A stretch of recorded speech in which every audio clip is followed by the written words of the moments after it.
everybody's needs here. If you want to nip out, or if people want to put their cameras on or off, move about, it's a very free meeting. It's a very long meeting today. We're scheduled to do it an hour and a half. Right. Yeah. Normally back through this in an hour, but we'll give it up to the person and online. So we'll have an hour and a half to spend. Any other pressing issues, James? No, just it's great to see everyone both in person and online, and we have the agenda now. Hey, okay. And just to make everyone aware, we've started the recording so that it can be uploaded onto Engage's YouTube. Fantastic. Okay. Well, we'll move on then. We'll go on to the spotlight of meaningful engagement in the digital citizen panel, which is Gozie online. She's up there far left. I can see her. We changed patiently. Gozie. Far left. That sounds like my mental state this morning. Good morning, Engage and DigiRen. Really pleased to be here this morning. I'm gutted I couldn't be there in person, but great to be able to kick off this really exciting wee session. Without further ado, I see you've got my Sunday name there. I'm normally known as Gozie Jo Adigwe. I am the Digital Network Officer at the Health and Social Care Alliance. I wanted to take a few minutes to describe the work of the Digital Citizen Panel in the context of the Alliance and in the context of actually meaningful engagement, what the nuts and bolts of that means for our network and how that translates into the work we do around sharing, influencing and learning. So here we go, that's my first slide. Can I have the next slide, please? Thanks. So I thought I'd start with just a little bit of context about the Alliance. We are the Health and Social Care Alliance, and we are 20 years old this month, the same time that I came into the voluntary sector, June 2006. At that point, the Alliance was one chair and one volunteer known as the Long-Term Conditions Alliance, pretty much tasked to do what it said on the tin to support the third sector. There were a small number of voluntary sector organisations that came together to look very focusedly on self-management and supporting people with lived experience. We support people with disabilities, long-term condition, and those who are unpaid carers. So I suppose you can say that we're working at the health inequalities side of better health and right to health. And we're a national organisation with a key aim of rights to live well with dignity and respect. Thanks. Next slide, please.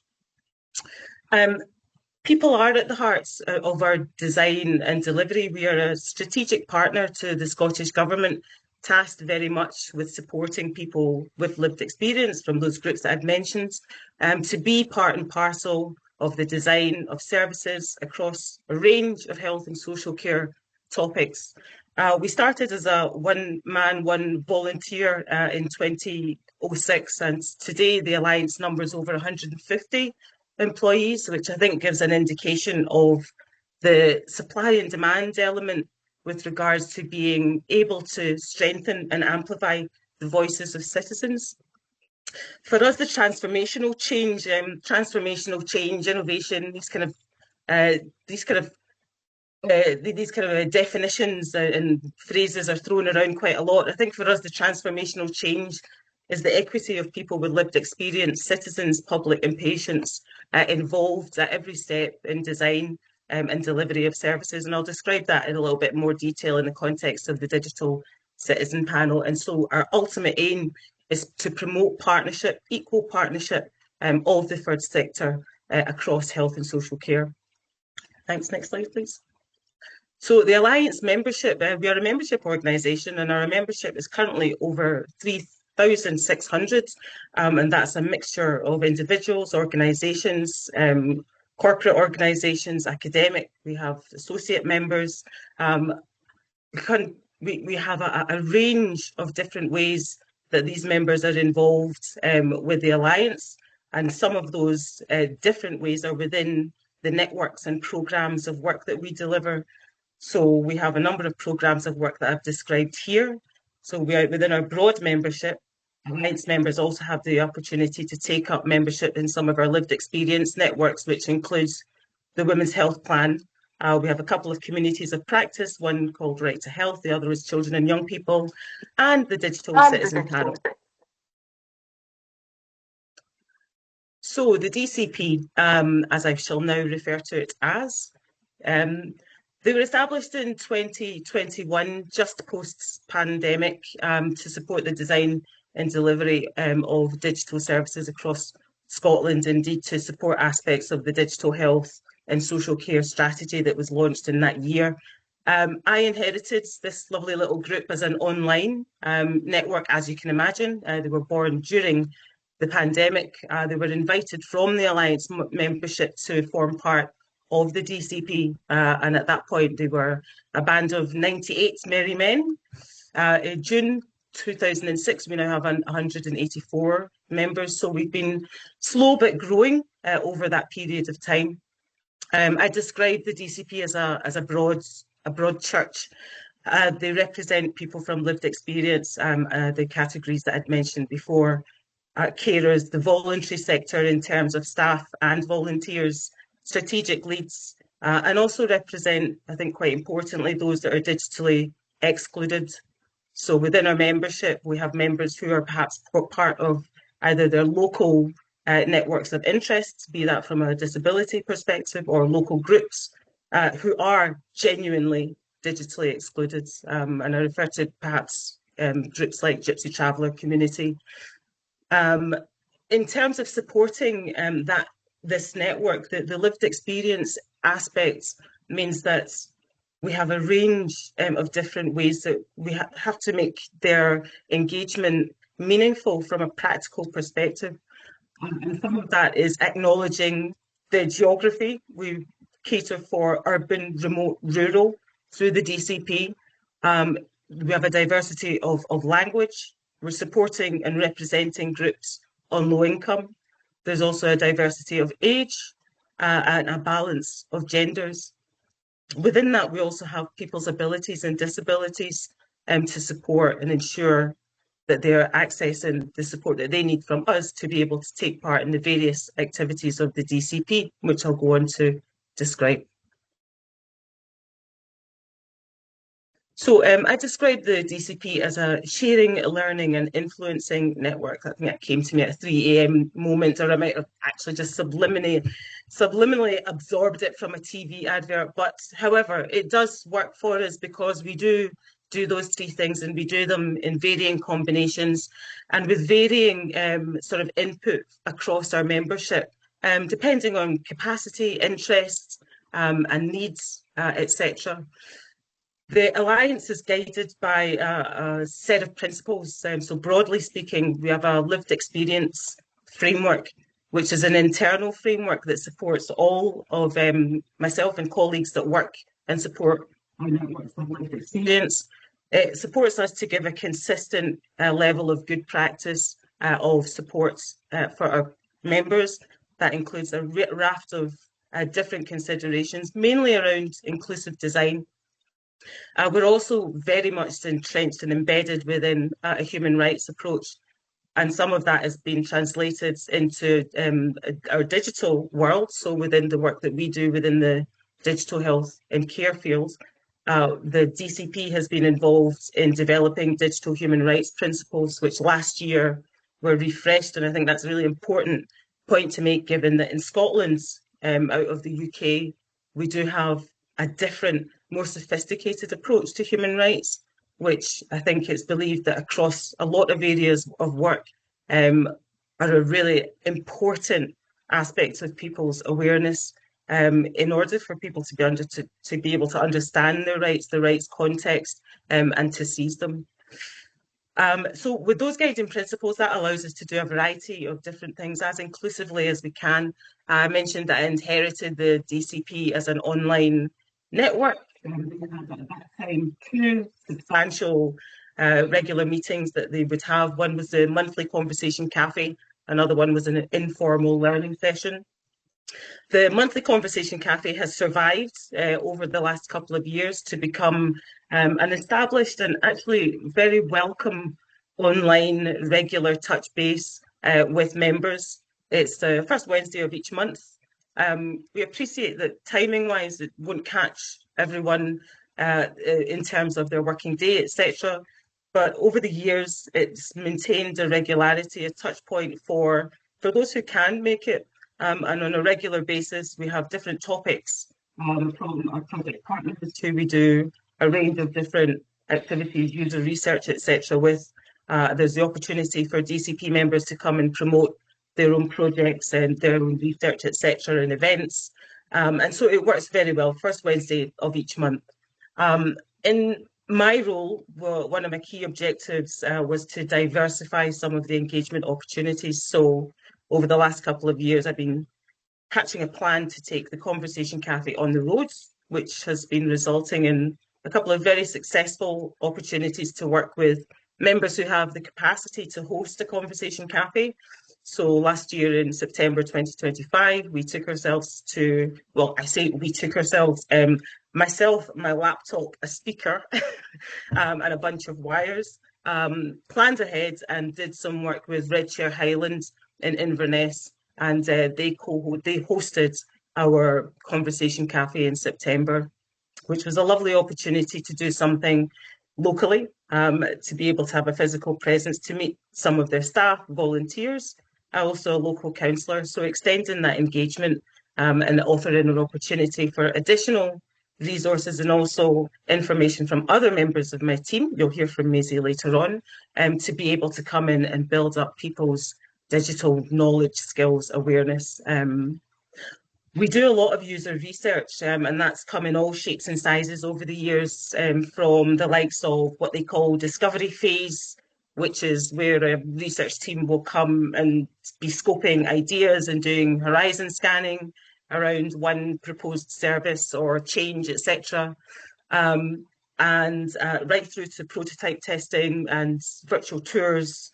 So the research opportunities come reasonably thick and fast to the DCP, and we have a fairly considered way of how we approach different considerations. But we are strategic partner to the Scottish Government, which means they pay our wages, which means that our priorities are for some big ticket Scottish Government digital services delivery that are currently on the landscape, and the three that are listed here. The mycare.scot, for which the DCP has formed a working group that's working closely with Public Services Delivery Scotland on the development of that new service.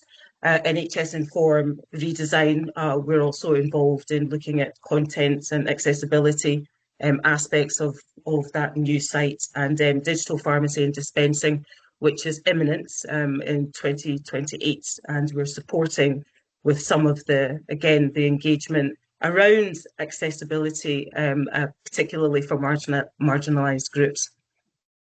Some of our work also sort of dances on the border of health and care. So we've been quite involved over the last couple of years through one of our members, AbilityNet, who gave us an introduction to BT a couple of years ago, on the beginning journey of the migration for telephone from copper wire to digital. So over this period of time, we've actually been quite invested in raising awareness about the whole process, about the need for priority, for people to be able to know that they are, whether they are or not a priority customer, so that they're involved and in touch with their communications provider. There's been a variety of ways that we've been able to support the promotion of that through our wider Alliance bulletin and comms networks, and also in conjunction with AbilityNet and with BT. Next slide, please.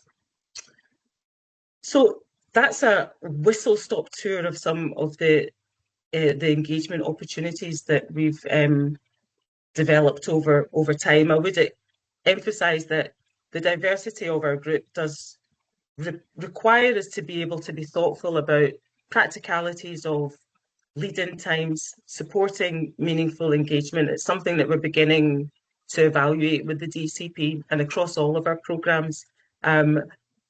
Engagement and meaningful engagement is definitely a journey. There can be sometimes the feeling that it's a drop-in, particularly where there are timescales that are out with the scope of being able to, for instance, just produce materials that are accessible for a range of different people. That can be a stumbling block, but within the Digital Citizen Panel, it's something that we pride ourselves, I would say, in being a go-to, in being able to support partners to look at those aspects of how practically you can make engagement meaningful so that the outcomes and the improvements make sense across a range of different services and resources in or out with digital. So I'm actively recruiting to the Digital Citizen Panel. It's free. I'm also actively recruiting to the Alliance. Individual membership is also free. And for some networks, for instance, housing associations, it's free and quite a nominal fee for small charities, as well as being able to receive updates around digital health and care events, research and training. Very much a membership of the Digital Citizen Panel is very much a foot into the door of the wider Alliance across all of those programmes, and we're becoming much more mindful about how to firstly improve our CRM, which we've been promised is due for an upgrade before the end of this year, which would just help us be able to support our members who are involved in different networks a bit more efficiently. But certainly that's our direction of travel. So a foot into the Digital Citizen Panel, it certainly opens up opportunities to be involved in a range of different networks. The online conversation cafe, it's informal, it's informative, it's confidential and accessible. It offers literally a cafe like culture. It's from 10:30 till 12. You can drop in anytime. We normally have a speaker from 11 o'clock, and indeed, if you'd like to propose something for a speaker, then you're more than welcome. We do co-plan digital awareness events and sessions and drop-ins. Maisie's going to speak more about Discover Digital. Maisie and I do work closely from time to time, and we've done some really exciting pieces of work with groups, co-planning sessions with groups whose first language is not English. We've had our Discover Digital session translated in Bengali and Urdu in one session, and it came in on time, which for me was that's for me, transformation in action. And also working with people with visual impairment and rural communities. So the co-planning element is something that we do put a lot of consideration and quality time into. And importantly, part of the Digital Citizen Panel really is part of lending your own contribution to a stronger voice and a growing network across Scotland. We're very keen to see the role of patients and citizens increase, solidify over this period of time. And I hope you're able to contribute and join us. Thanks very much. Okay. If there's no burning issues, we'll maybe just take Maisie right away.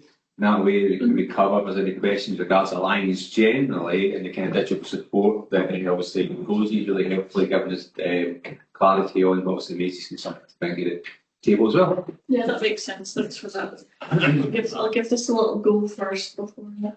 Yeah. That's it. Oh yeah. Yeah, hi everyone. Thanks so much for having me along to come and speak. Thanks for that, Rosie, as well. I've met quite a few of you, like in person or online, so hi again. And for those who don't know me, it's nice to meet you. So yeah, as Rosie said, my name's Maisie and I work for the Health and Social Care Alliance alongside Gozi. And my role is the Discover Digital Development Officer at the Alliance, and I've been at the Alliance since 2021, but in this role since 2022. So the years they're running by. So today I'm going to, as Rosie said, explain a wee bit about the Discover Digital project, because I'm the development officer for the Discover Digital project. So that is what I mainly lead on, and I'm also supporting some of Gozie's work alongside the Digital Citizen Panel, because we are quite a small team, so we all really do work quite closely together. So the Discover Digital project, it's been running since about 2018, so before my time. And it's really about raising awareness of different tools, services, resources that can support with health and well-being, raising awareness of trusted ones, supporting people to understand and navigate digital services that can support with their health and well-being. And when I say digital services, apps and resources, I really mean things such as NHS Inform that Rosie mentioned earlier, the mycare.scot service that's just been launched, self-management apps, for example, that are trusted that can help with a long-term condition such as stress or anxiety. A whole range of things, including like NHS services such as like the Near Me, which allows you to have like video appointments with your GP or healthcare professional. Quite broad really. And the idea of the Discover Digital project in doing this is really just to sort of, I guess, bridge that gap between what people don't know and just the huge amount of information that's out there. There is so much. It can be like so overwhelming for people. There's just like thousands of new apps that are like created every day. And to know what ones to trust and what ones to use can be quite, challenging and tricky for people. So we sort of signpost them to them. And the idea being that they can maybe, make that informed decision to use something that they might not have used before, because they might have been, I guess, maybe hesitant before, or they might just not have known about it. So yeah, make that informed decision.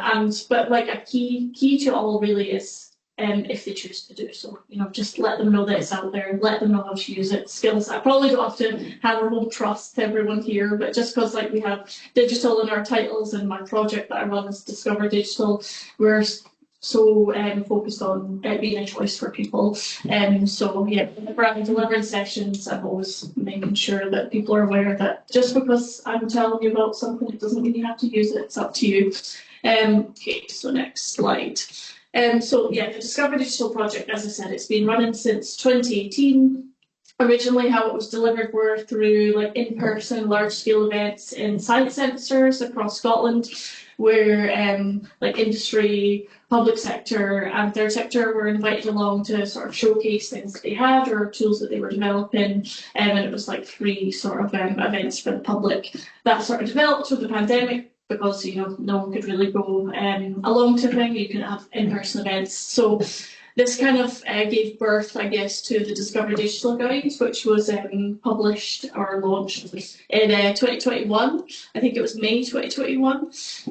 Just before I joined the Alliance. And the idea of the guide, I just got a QR code there, you can access it on our website. It's in PDF and Word form.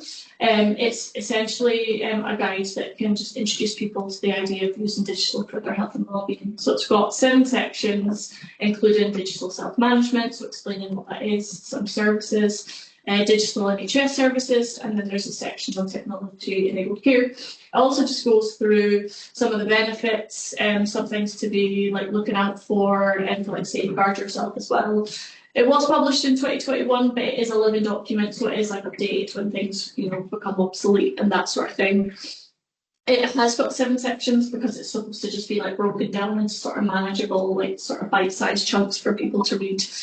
And I'm going to do a bit of a refresh of it this year because it has been about 5 years since it's been published, just doing out a bit of a survey and some engagement with people if it does still sort of land well and what's missing and is it still accessible, is it still readable, that sort of thing. But yeah, if you are looking, I'll send out a link as well to afterwards, which can be circulated, but it can just be found as well by just like Googling Alliance and Discover Digital Guide. Another resource that we have, which I actually have copies of today, so please do take a copy. It's newer. It was launched last year. It's our Try a Tool resource guide. It was initially started as a social media initiative just to share apps and websites that are trusted and free for health and wellbeing. Started on Twitter every Tuesday. It was a hashtag Try a Tool Tuesday. And we don't have to adjourn anymore for reasons that I won't go into. But we now do it on Facebook. We now do a monthly news piece where we have like 4 tools that we share, and we share a little info on what it is, a little link. And then this is a physical guide, which is also available on our website in digital form. But this is in the hard copies. These are always like really popular at events.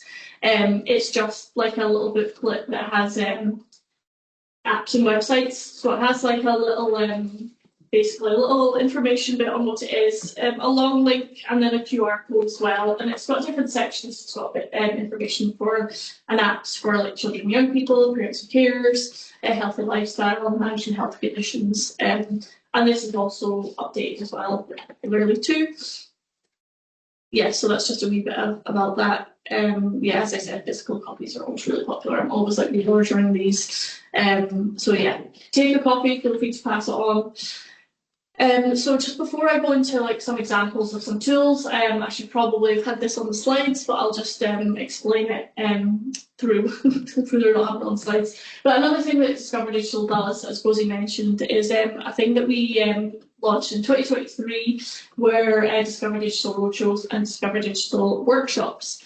So these are focused. So the workshops are focused on staff and volunteers that are working in like third sector health and social care, and they're online and in person. And what it does is it goes like in depth with some of these tools and websites that are in here and other ones too, and just to sort of upskill the staff and the volunteers and build their confidence on the trusted tools that are out there, so they can then either use the information for themselves or pass it on to the people they support as well.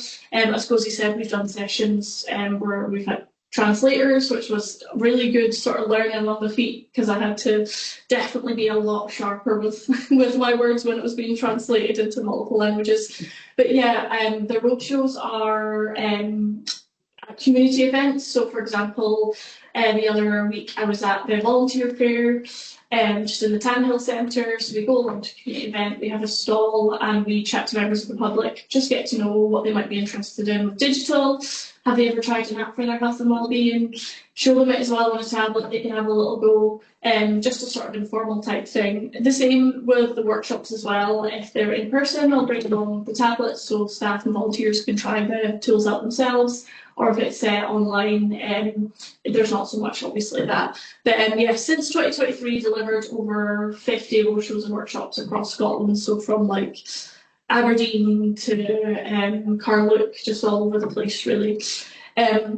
So they are free, so if anyone is interested in having you come along for a roadshow or a workshop, just let me know and get in touch, because what we do is we would work with you and sort of just to get an idea of what tools and apps and sort of content you'd be interested in going through. So they're like co-planned in that sense.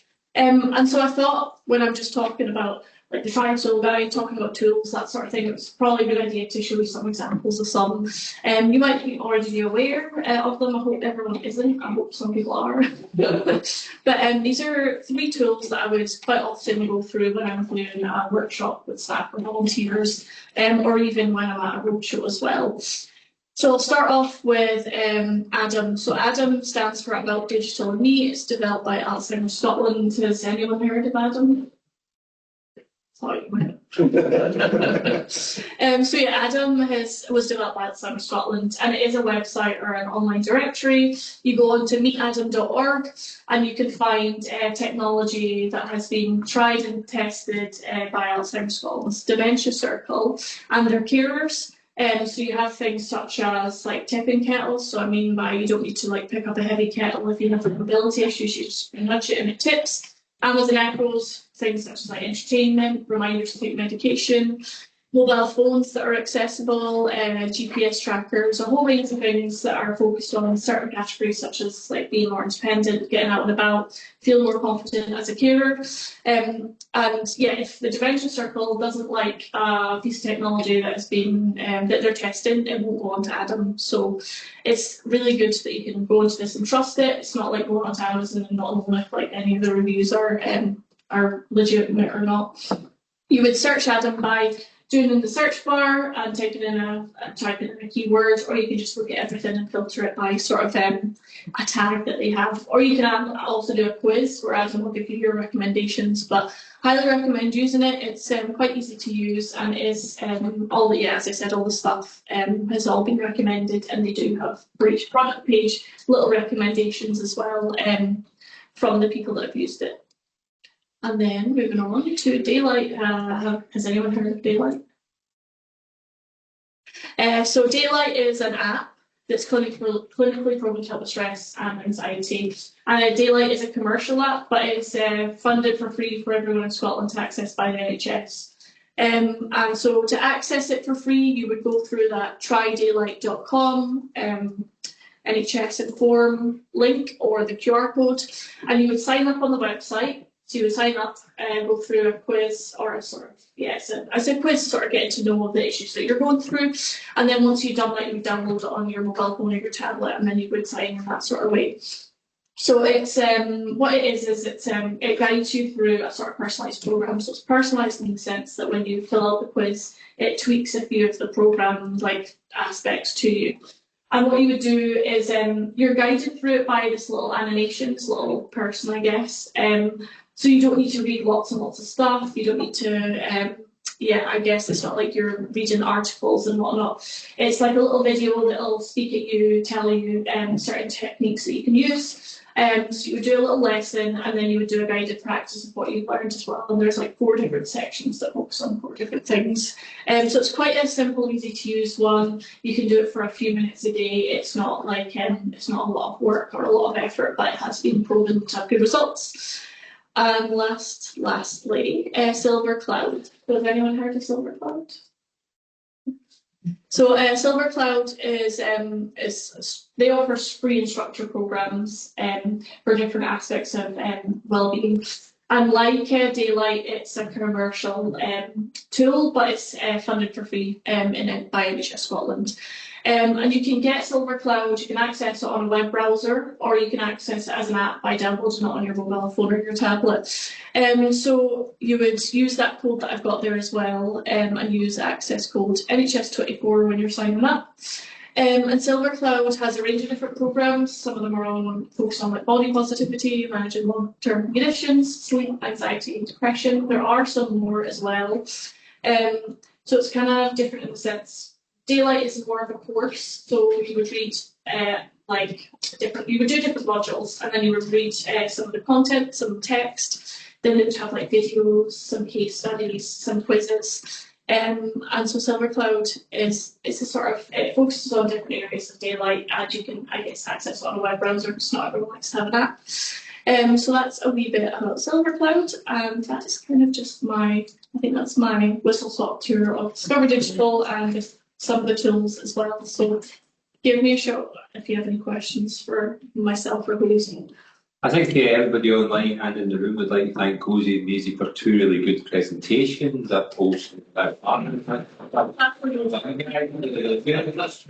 anybody got any immediate questions. I would just open up. Obviously, we'll try to keep the same as time as always, but if anybody's got any questions, we'd like to see some hands. But I thought I'd just open up by saying that obviously the work of the Alliance, and then obviously Cozy's worked individually, and then obviously Maisie giving some great examples there. To me, it's part of that general suite of understanding the user voice within a lot of this, from health, obviously particularly as we're talking here, digital. So I mean, there's a degree for me that obviously the aspect goes is how can we help lean into that and get more information and supply more sort of, I suppose, data to the table from our networks.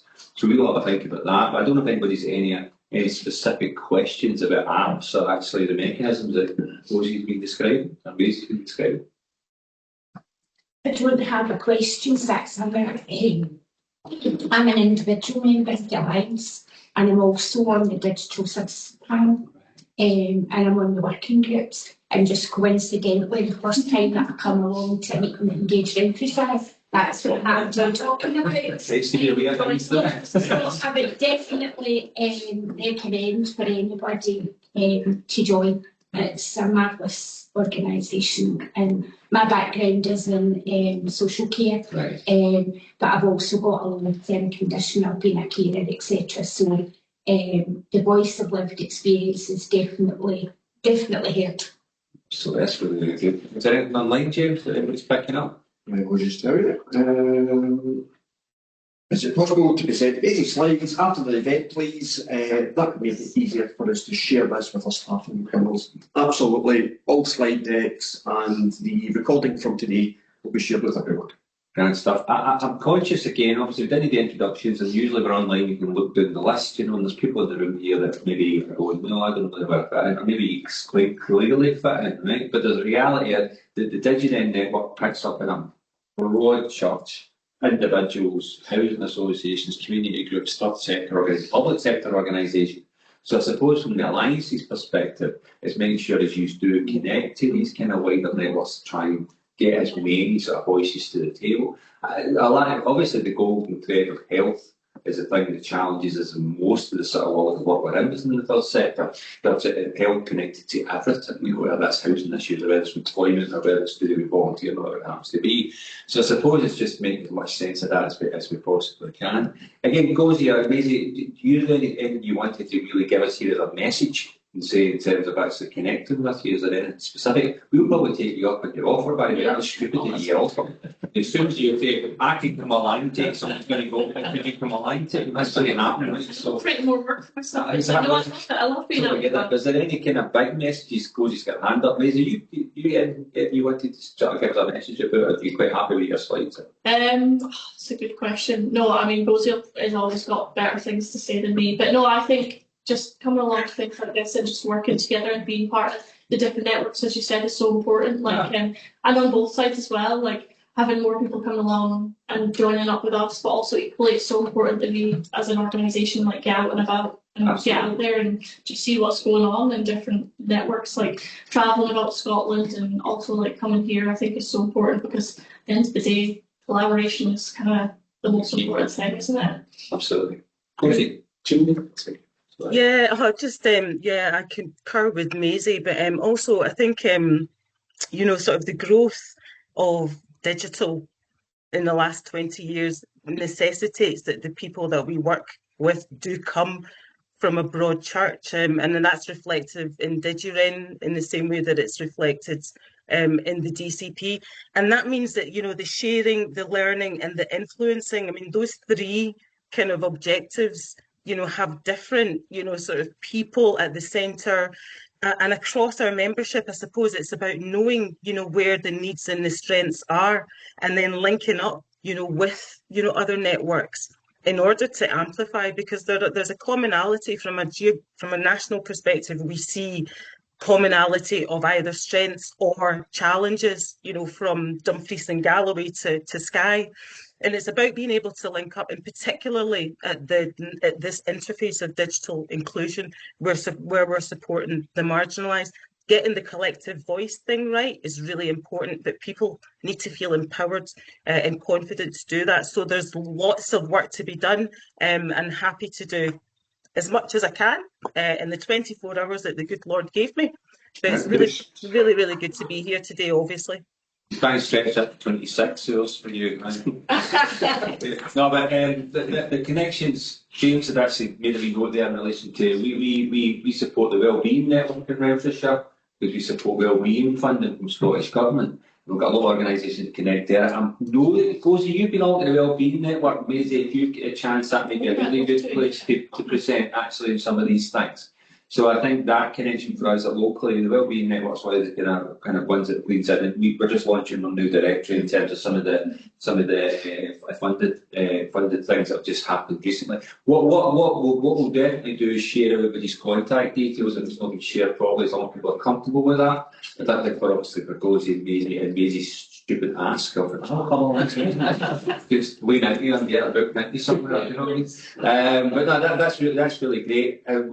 Maybe on behalf of the teams, thank the obviously Alliance for coming along. Hey, Ross, were you going to mention something? Yeah, I was just going to say now, I'll James doesn't mind jumping in with us as well, because we were trying to develop a kind of digital inclusion learning tool in a lot of ways, about trying to teach people the basics about what it is, because we did realise there's not really a lot out there, or at least there's a lot of different messages. But just with Rosie, you mentioning the cafe, that there's sometimes a speaker on about a living.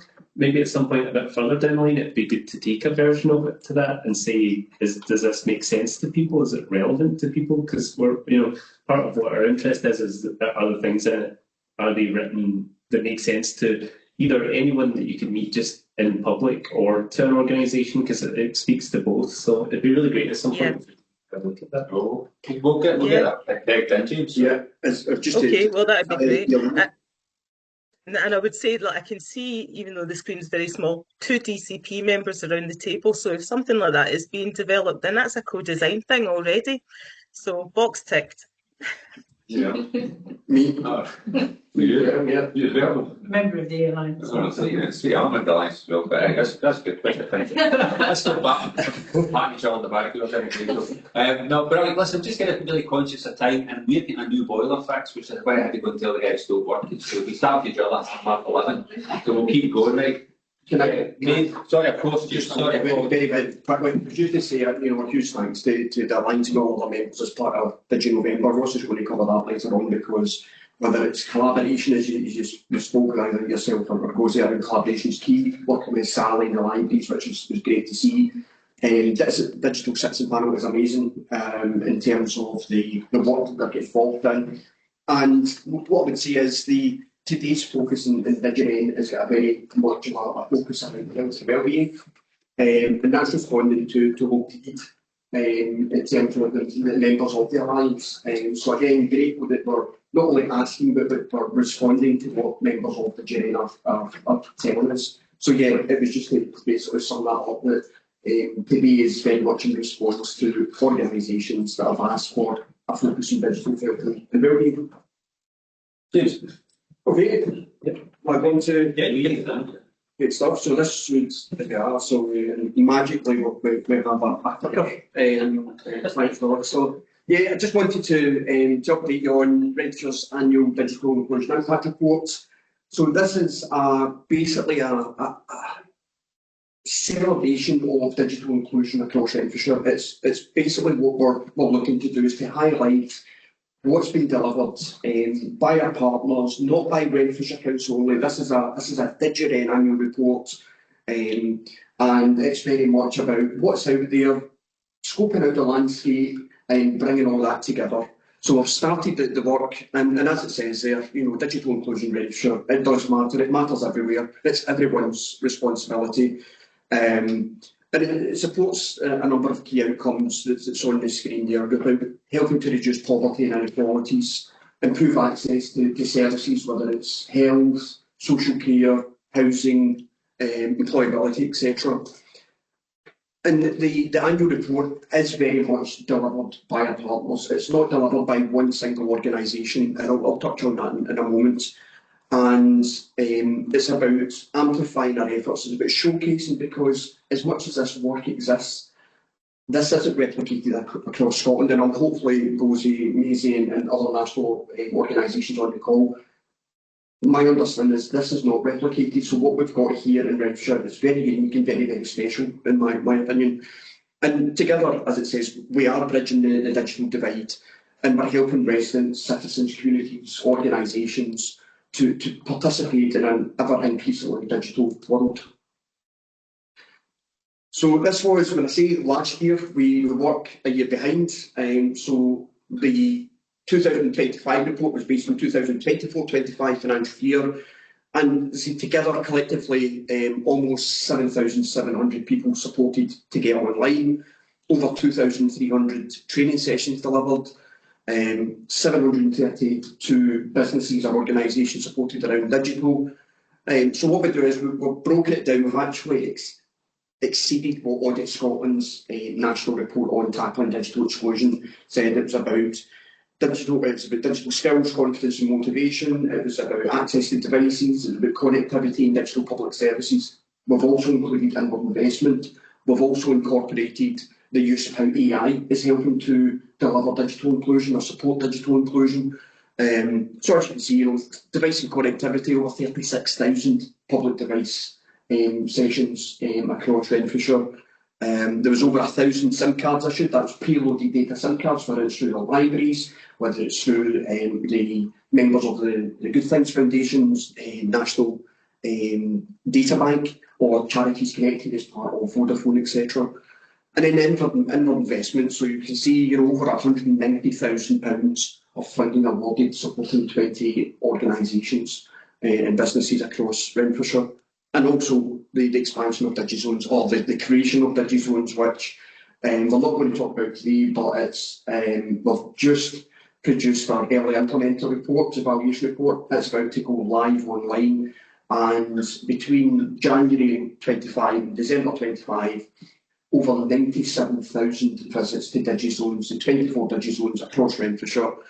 one of which is unveiled DigiRen. So as it says, it's about increasing, the real impact is about increased confidence, skills, reducing the feeling of loneliness and isolation, improving the overall health and well-being, and better access to services. So this is what we're doing collectively, and we want to build on that going forward. I do have, so the link that will be in the slide deck that you'll receive, the 2025 report is available on the DigiRen website, the DigiRen webpage, which is part of Engage Renfrewshire. Again, grateful to Engage for hosting a dedicated page there, and you'll be able to click on that and it goes straight to the webpage. So just in terms of the timeline for the current report that we're working on, this is based on last year's 25-26 financial year, so the 1st of April 25 to the 31st of March 26. First email was issued last week. There will be a reminder email going out tomorrow. I'm currently working on that today and yesterday. The deadline for providing information that will feed into the annual digital inclusion impact report is the 12th of June. We know that we've got a list of organisations that contributed last year. We will be following up with them that haven't contributed, just so we can compare apples and apples. We won't always be able to compare apples and apples because there'll be different organisations.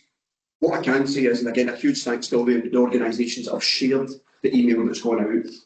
I think we've got about 3 organisations already that's not part of DigiRen. We will be following up with them to get them involved and understand how we can support them and help them. Producing the draft reports and publishing the draft reports, so between basically August and September, and we aim to launch, do a soft launch during National Get Online Week, which is part of Good Times Foundation, and we'll do a much wider launch part of this year's Digi November, which Ross is going to come on to in a moment. So this is how you can help tell the story. This is how you can contribute. Every organisation matters, regardless if you're supporting one person or you don't support anybody, signpost people on. Every opportunity matters. There's a QR code that you'll get in the slide deck. As I say, the deadline is the 12th of June, and it's got everything there. So every response, as it says on the slide, really helps to demonstrate our collective impact, not just a single impact. What we're demonstrating in Renfrewshire is that digital inclusion is everyone's responsibility, and every partner has a key role to play in closing that gap. And I'm happy to take any questions. Hopefully, I've brought back into track. Happy to take any questions. If anyone is on the call today that hasn't received the email, please get in touch. Then we can send the link out to you. But yeah, let's make this something to we'll celebrate and build on last year's success. I've just got a question actually, if it's okay. I was quick looking at my diary yesterday for tomorrow. I'm off next week, so I was quick looking at what I've got tomorrow to see make sure I can fill in the forum. The point I was going to make though is that obviously sitting around the table again, we've got that broad church of people online. Sometimes it's hard to see where you fit in if you're not a digital group. Yeah. You know, Maisie's a digital person, right? She delivers stuff you guys do as well. So I think the tag we took is Engage Renfrewshire is to look at some of the training that maybe we had to help deliver, but we also looked at the whole idea of sort of governance and digital as a governance tool and stuff like that. So we kind of made some statements about how we support this kind of part of the role, apart from being part of DigiRen and obviously supporting the infrastructure and everything else. But the reality is it is sometimes hard to see yourself in that mode, but you're still interested in that stuff, right? 100%. And another example there is if you offer or provide public Wi-Fi or Wi-Fi to your customers, to the people that you support or work with. This is a prime example of your public Wi-Fi today. Those stats can help to build that story, because this is a digital inclusion network. Okay, we're not supporting people, but ultimately the information that you receive today will help you to support people even better. We've got Paisley Housing Association. I think Gary's on the call today. Paisley, fantastically, Paisley Housing Association really gave up a space last year as part of Digi November to host the likes of the Morgan Electric and other partners to deliver. So it's those, as much as organisations might not be delivering, it's how they're supporting and enabling. Yeah, absolutely. Absolutely. Can I ask you a quick question? Yeah. I was just wondering, so in terms of, because of course, like we support work across Scotland. But if we were talking like Renfrewshire specific, I guess some of the stuff that I would have supported with would have been November and working with Sally. But is that already going to be recorded, like the November stuff? So I'm just wondering if I then put that in, will I be duplicating? I assume, Sally, will you probably record interactions you've spoken, but if there was specific interaction that you supported at that point, then that would be That's true, actually. Yeah. Okay, that's fine. It's and even the likes of today, you've yourself and Rosie, you could submit as part of the online form. You've come along, you've spoke about digital inclusion, about digital tools to our audience. Is it the cut-off March of this year? Right. Yes, 31st of March this year, from 1st of April last year to the 31st of March this year, because we all went lockdown. Yeah, that makes sense, yeah. Okay, perfect. Yeah, just to underline what you were asking as well, just in case it wasn't clear, that we don't take stats from DigiNovember for the digital inclusion impact report. They're completely different. So, if we ask for stats and people give us stats back from that time in November, we've not included anything from the DigiNovember report. It's a good point. Nice. So. Okay, yeah, so if that's okay, I'll move on to DigiNovember 2026. So, some people may remember, I know we've got a few new people that joined DigiRen as well, so they may not know. So DigiNovember's our Digital Inclusion Festival. So it's originally started as a week 2 years ago now, I think that's, yeah, so we're in the third year. And we're now running as a full month of digital inclusion activities, and it's just to promote digital inclusion and data inclusion for people, helping us all to build a digitally inclusive Renfrewshire. So what's involved? So again, we're opening the doors to what people want to provide support for this, and also highlighting what's happening already. So it could be things like group classes, it could be one-to-one support, it could be things like webinars where you're talking about online tools to help people. We just want to highlight what's out there for people to access. So if you think, I'm not sure if what I'm doing is something that could be involved with this, there's a huge overlap we find with some of the support people require and digital inclusion, so chances are it may click. Our audiences are anyone obviously delivering digital inclusion specifically, but also people that are wanting to get online and develop their digital skills as well. We try to run all this free, so we're not asking anyone to run paid events or to cost them anything. So it's just other than people's time to get involved. So this year it's running between the 2nd up to the 30th of November. And again, as last year, we'll be tracking the sort of activities that happen and how people got involved, the sort of feedback that was there, just to try and make sure that every year is a success for people. I know we got some really good feedback from last year's report, looking at things like the number of events that were happening, different ways that we can categorise it. So we've obviously taken that on board for this year as well. So this is our timeline now. So I think we can scratch off the top one there. So we've asked everyone if they're interested in taking part this year. Our deadline for the expressions of interest is this Friday, so tomorrow. So the clock is ticking. There you go. And again, it's we're only looking for people to let us know if they want to be involved. We're not looking for any details at this point anyway.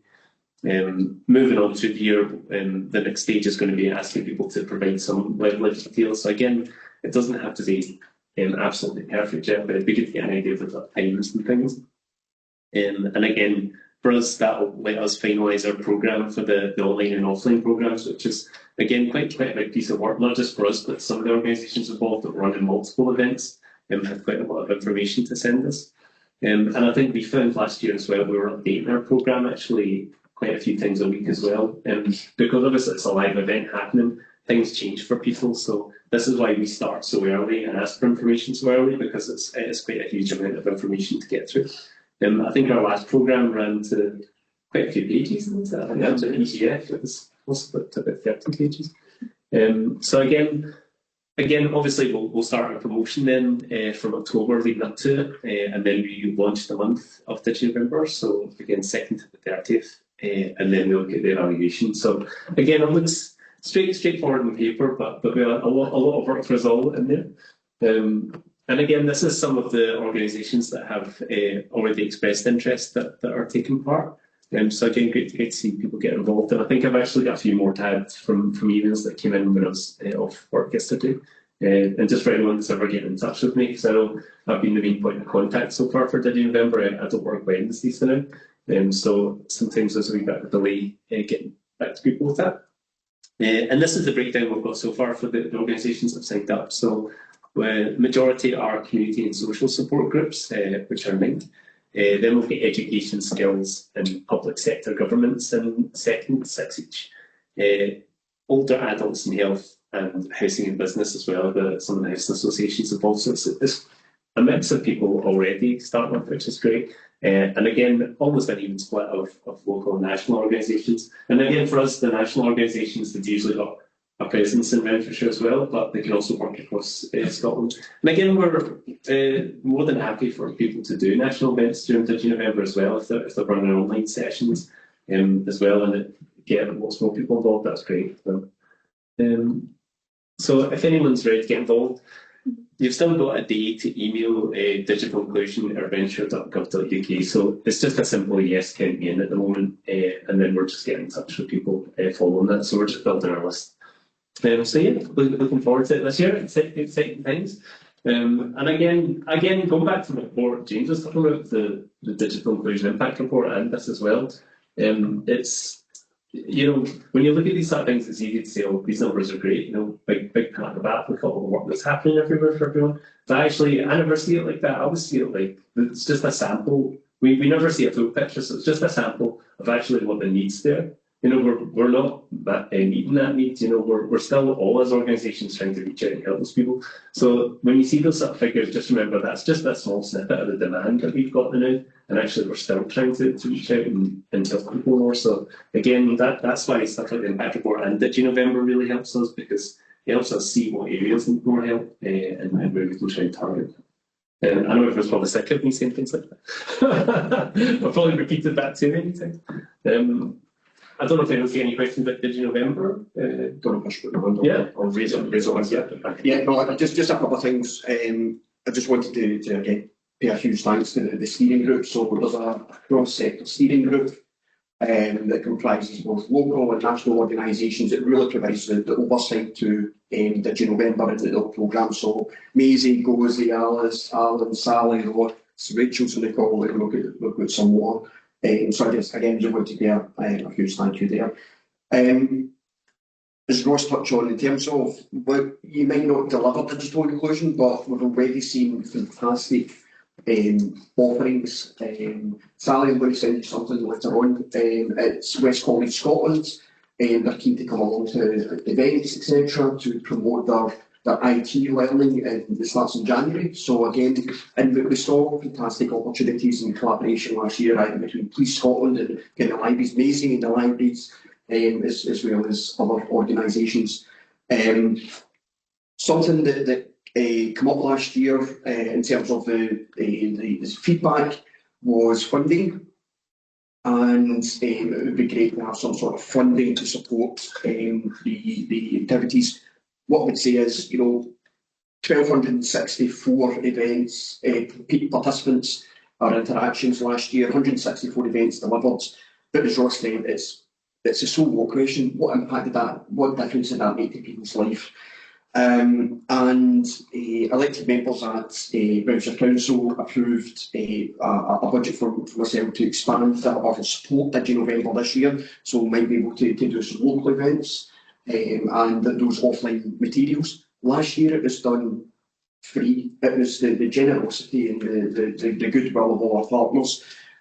So we've got something there. I'm also working as part of community benefits, which are linked to council contracts over a certain value, where suppliers have to deliver a community benefit or social value. And I'm hopeful, hopefully receive an outcome in the next couple of weeks about a proposal that will be taken to one of our suppliers, and if it results in approval, it will hopefully mean that the local organisations in Renfrewshire, community organisations, may be supported through a financial donation to deliver their digital inclusion activity during DigiNovember. So watch out for that space. As soon as if it's a goer, I'll be delighted. If it's not, we'll look at other avenues. So yeah, just great work, and I'm really looking forward to this year's programme. they're all the sleepless nights. Excellent. Good sense. Okay, so major question online or in the room with regard to November. I just wondered if Maisie's already signed up. I think you have.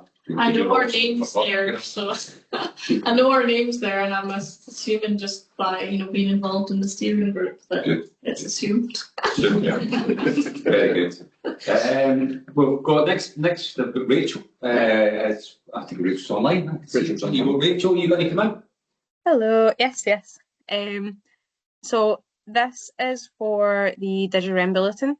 So I'm sure the majority of you have already seen the DigiRen bulletin in your mailbox, but for those who are maybe new or haven't had the chance to receive one or read one yet, the DigiRen bulletin is a newsletter we send out roughly every week from our digital inclusion mailbox that shares any of the latest digital news and updates across Renfrewshire and sometimes beyond. The bulletin has been running now since February, so about 4 months now. So we just wanted to get a sense check on how people were finding the DigiRen bulletin for them. So we ran a survey to ask our subscribers a few different questions. The first one on screen here being how useful they find the DigiRen bulletin. So this came back with an average rating of 4.67 stars, and no one rated the bulletin below a 4 out of 5, which is brilliant. So this let us know that it's definitely been worth our time to continue writing them, compiling them and sending them out to all of our subscriber list. We also asked what day people would prefer the newsletter to come out on. So we're currently aiming to have them sent out on a Tuesday morning. However, the majority of people responded saying that they would probably prefer Monday. We're currently in the process of testing different days, which is this wee picture at the bottom, might be a wee bit difficult to read. But it's a spreadsheet detailing what day and date and time the newsletter was sent out on, how many emails were triggered and how many were successfully delivered. And the bit that we focus on is how many people opened our newsletter and how many people clicked on any of the links within them. So as we continue sending out new bulletins every week and testing different days, we'll be able to get a better sense of what days work best for everyone and when people are most likely to open them and give them a wee read. The last question that we asked, or last main question that we asked, was about which topics you would like to have more information on within the bulletin. So our top 3 for this were digital skills and tools, digital health and wellbeing, and digital accessibility. In response, we've made sure that we include more of these kinds of topics within our bulletins, such as NHS tools like My App, My Health for digital health and wellbeing, the Inclusion Hub accessibility directory, which has lots of information for digital accessibility help, and digital skills workshops, which have a plethora of digital skills training provided by the likes of RenSen, Business Gateway, and Invest in Renfrewshire. There were a couple questions at the end of the bulletin that were just optional ones that were just asking what people would maybe like changed about the bulletin going forward, which came back with a few responses of nothing, which is great. And another one just asking about any other comments, which there was no feedback there. So this is the main feedback that we've gathered. Of course, the digital inclusion mailbox is always open if anyone has any other comments, suggestions, or even if you think there's anything that would be beneficial to share through the mailbox, through the DigiRen bulletin. Feel free to send it on to us and it could be shared in a future update. But I think that's all I have in terms of just a quick wee overview there of the survey that we sent out. So unless anyone has any questions or anything, I can pass yourselves back on to James and Ross.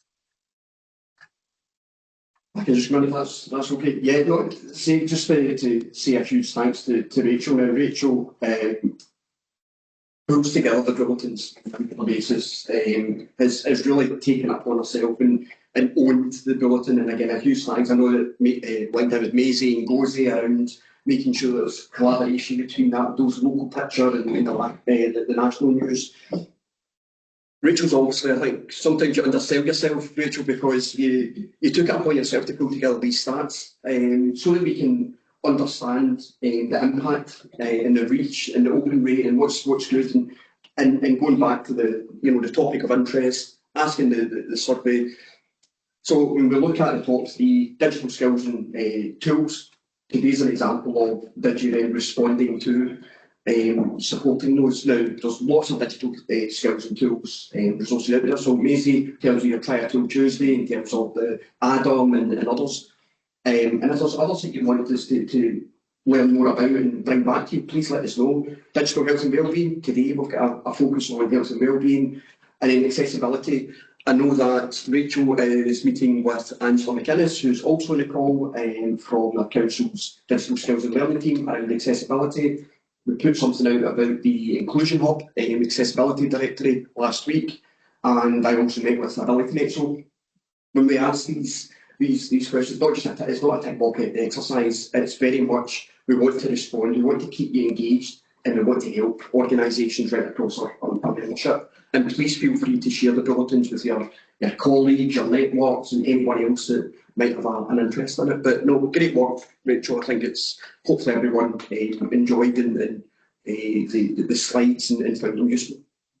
I'm just going to pop the digital inclusion mailbox into the chat as well for anyone who has anything they would like to feedback on or share to go into a future DigiRen bulletin as well. Great stuff. Thanks, Rachel. Again, that Rachel earlier would speak up as we go along. Quite clearly, that what's come out there is being what's been presented today, and I think that's really, really good, really positive that we're responding in that way. We're going to move on now to kind of sort of partner updates. So if anybody's getting online or in the room, we're going to start picking at people, which is what I tend to do. Does anybody want to raise their hand in terms of anything they wanted to raise for us to acknowledge or know about? Okay, Rosie. Hello, yeah, just a couple of things from the Alliance side. We're celebrating our 20th anniversary this year through a range of sort of reasonably, we've had a sort of focus at our annual conference, but through the year we're doing a focus each month on our different programmes, and October is going to be the Digital Hub team month for a social media campaign mainly, but also spotlighting various projects across our various bulletins, etc. I'm really hopeful that Renfrewshire will be featured in that, either through DigiRen or indeed through Pachedu, who've accepted the challenge there. And also our digital get-together, which has become a kind of annual feature now, is we have our date in the diary, so hold the date for the 27th of October in Glasgow at the Radisson. Thank you very much, Rosie. We've got a couple of things in the room here, folks. Just again, online, please just indicate, put your hand up, shout out where it has to be if you get something.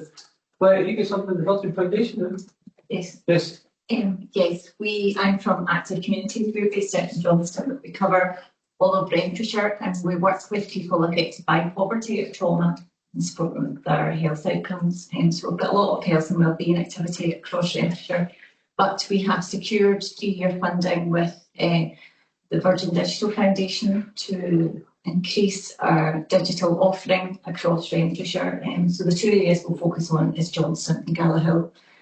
So grassroots stuff out in the community, offering people tech support. We're going to try and avoid actually using the word digital because it seems to put people off front facing. So we'll have some help with your phone, help with your contacts, help with Facebook, things like that. So we're focusing on that on the level, but also on the level supporting people on the ground, but also just looking at how we can support as an organisation the strategy across Renfrewshire, across Scotland as well, just bringing that. So it's really interesting to come along to this group. I will be more present and engaging as well as some of the team and hearing what others. We're not part of the Alliance, so I'm definitely interested in working more with you and having you into Active Communities. No, I'd love to be in touch, and I think I saw that in third sector news that you've been funded, and it was in my head that I need to get in contact with these organisations. So it's good to see in person. Definitely, I cover people in finance. It's a side gig for me, so I'm just bringing the team now. We've got funding, we can do something a bit more established and bring the team up with this as well. So it's really great. It's really exciting in the lights. Obviously, the established what you're doing, Gallagher there. That's an incremental increase, and that sounds really good, really positive to get. Brilliant. For Sally? So I've been asked to talk about we've got a funding from the NHC Community Benefits Fund. So we're working alongside housing. We're going to be training some digital champions that will be based in localities and doing a bit of peer support there. So at the moment it's at the housing, they're going to try and identify people to be recruited as digital champions, then we'll bring them on board to kind of upskill them alongside the rest of our team.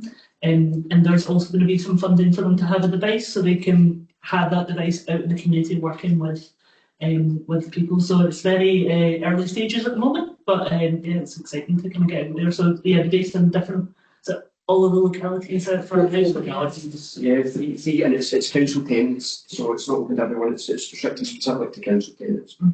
That's really smart. That's really good. I mean, again, you can see that a lot potentially with active as well there, so that's really positive. Just on that, actually, when you say, you know, that this spoke about community benefits, you know, there's a couple of times it's come up today, and that's something that I've been really passionate about, and how community benefits can strengthen and further enable digital inclusion. I'm delighted that digital inclusion is now on. There's a menu of options within our procurement framework. The organisations and suppliers can then look to make contact with us to say what can we deliver, or how can we support digital inclusion in communities, and then I'll come up and I'll link it with all DigiRen and other partners. And that's that. You know, that's a fantastic initiative. It's a new housing management system that the council of implementing, and it's part of the community benefits. We were asked what can we do to support digital inclusion, and it just, for me, it made sense that housing management system potentially it's got a tenant portal, you know, in the future. So how do tenants go online? Well, surely you want to build that capacity amongst your tenant base to help them, and you know the one running libraries do around digital champions and skilling them up, and then just at the end of it, that whole peel-off device to support them with their digital journey, as well as opening up opportunities and volunteering should they wish. And it's about that, building that capacity across the tenant base, tenants and residents groups, and interested tenants, etc. Done. Do you want me just to keep going? A couple of things. Yeah, yeah, just a couple of updates. So on Saturday, 30th of May, just started the day, Sally, myself, Esther from Tashidu and Miriam from More Collective, we attended INREN's Community Knowledge Day at the Lagoon Leisure Centre. Fantastic, really good buzz in the air. There was about 100 people that came through the door. There was about 43 stalls or 41 stalls. Very well organised, and it was great. I mean, Sally and I, we bounced off each other for a particular person that came across. We learned things ourselves, and what that particular learner had said, well, this is what I do to keep your mind, because I think they had a previous head injury. So it was great to get back out there and look forward to those further events taking place. DigiZones, the early implementer evaluation reports, so that was from January to December last year that we spoke about. It also includes case studies, testimonials, etc. So it brings those stats to life. That will be published very soon. We had to put it on hold because of the pre-election period, and so the evaluation report we published, we'll circulate that out. We, in addition to the funding that's been committed by elected members to support DigiNovember, they've also provided funding to support the expansion of DigiZones in Renfrewshire. So the subgroup, or the digital subgroup, we've been working on a full end-to-end process. We've stress-tested, I think, to the Hillross, and we'll be opening up applications. So if your organisation provides access to device, connectivity, skill support, digital champions, etc., you want to be considered, please reach out when it opens. There'll be an online form that'll be evaluated by the subgroup, and ideally, we're looking to launch these new DigiZones in November. So there's funding there for the branding, the marketing, get it onto the DigiZones webpage. So yeah, really exciting stuff. Just finally, Rent Online, that's our flagship online safety, confidence, motivation programme in Renfrewshire, fully funded by Renfrewshire Council. It's a partnership between Get Safe Online and Renfrewshire Council.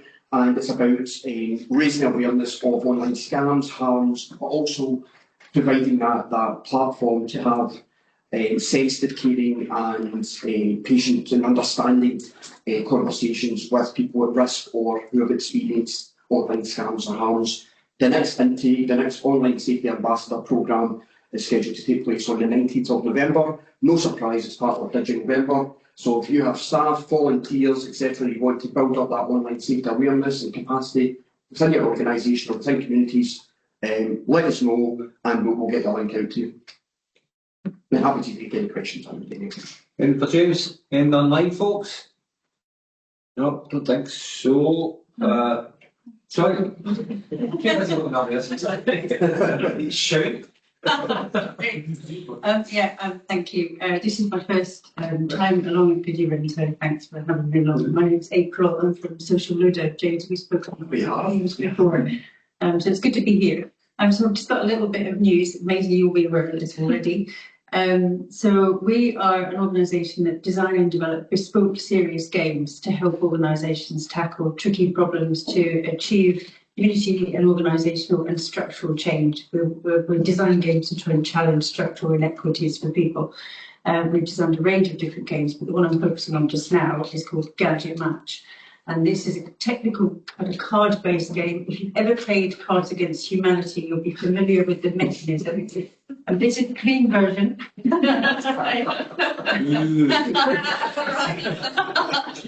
So basically, the way this card works is there's a pack of technology cards that reflect different gadgets that people use in their homes on a day-to-day basis, ranging from a one-cup kettle to a smartwatch. And there's a range of challenge cards, and those challenge cards reflect real lived experience case scenarios of people who are struggling with health inequalities, mobility challenges, social care issues, housing issues, and challenges around independence. And the game is there really for people to try to match the various technologies to the problems that people experience in their everyday lives. We use it in a range of different ways, but ultimately, it's a self-assessment tool. It can be a diagnostic tool for occupational therapists, housing service providers, healthcare and social care partnership teams. And we've had real success in South Ayrshire with it, and they've been rolling out across their different council and NHS care teams. The reason why I wanted to raise awareness of it today is that we are in the process of launching it, or play-testing it, ready for a digital launch. We've created a digital version. Maisie and Gozie, actually, hi Gozie, joined our playtest yesterday, the day before. I think it was the day before. It's just brilliant. The day before yesterday. We've got some things to iron out with it, some glitches, but we've got an online version of it. We'd like to bring it to DigiNovember. We can see that it's tailorable to a wide range of digital technologies rather than just focusing on practical tools that people use in their home, and we'd love to bring it to DigiNovember. So. Well, James is around doing a note for me. Would you maybe bring it to DigiNovember? I would possibly suggest working with April to put on a digital inclusion event. We're on the list, but Ross, I noticed we're there, so I already said yes, can I be in? You know. There you go. Excellent. Yeah. So we are deliberately launching it at DigiNovember, and that's the purpose that we did what we did with Lucy and her team. It's really good too. Yesterday. Super. Really, really good. That's interesting. Got cards and Get some straight ones into got business cards if anybody's interested. Of course. Widest of serious bespoke card game about any kind of games really. We do a whole range of different games, so we can design for CBD. Very good. But just the series quick strong pattern updates there. Well, obviously they'll be captured as part of the recording of the meeting. So obviously if there's any confusion about who's who or whatever it has to be, we can try and pick that up and untangle it a wee bit after the event. We're moving on now, if that's all right, to just old discussion essentially. Any other business, anything that anybody wants to read? The only thing I was just going to say, just add in, is I know there was a lot asked at the start of the year and in the newsletter to give it and things for accessibility sort of news. So we thought during DigiRen we'd always try and introduce at least one thing. And recently a tool that's came up and the work we've been doing is Google Maps. There's a setting in the main part. If you tap on your username and go through the settings, there's an option. There's a few different options there if you look at the navigation options, you can actually switch on a thing called detailed voice guidance, which again, for somebody that's maybe got low vision or impaired vision, it helps them navigate around. So again, gives them a bit more information about where they are, and also flags up if they've left the space that they're supposed to be walking in, like for instance the route that they're taking. So it gives you a bit more direct feedback for that. Again, sometimes people have complained that it sometimes gives you a bit too much information in different ways. So again, you know, it would be personal use to try this and see. And again, I would just say as an extra note, just particularly when you're walking in busy areas, people have used things like an earbud with this so they can hear it. And just obviously, I would also be aware of traffic and things. I know we're all adults, so I use common sense with these sort of things, but just be aware of that. But yeah, it's a really useful tool, and actually a lot of people that don't have visual impairments use it to get around as well. And the reason we actually started looking at it was for people that aren't maybe native English speakers as well, for navigating around, might not understand what the signs are telling them to do, so they could use something like the Google Maps voice navigation for that. So, yeah. Is walking guidance, or is it per It's walking as well? Yeah. Because I find sometimes that sat-nav just doesn't really communicate frequently enough with me, and I've got no spatial awareness at all. So actually having that detailed voice guidance for someone like me would be really useful. But is it only for walking? No, actually, that's a good question. I've never looked at the car side. It was the walking side I was looking at there. So I've switched it on, so I'll let you know when I try. And it was just a voice, like my fingers were like. And basically, we just started seeing what this was capable of as well. But I just wanted to flag it up because it's free, and so again, yeah, give it a try. It's not bad for us. That's it for me. Anything else pressing, folks, before we just record the date of the meeting? Nothing online, folks, no? Oh, Johnny McFarlane is typing. Johnny McFarlane, no pressure, Joanne.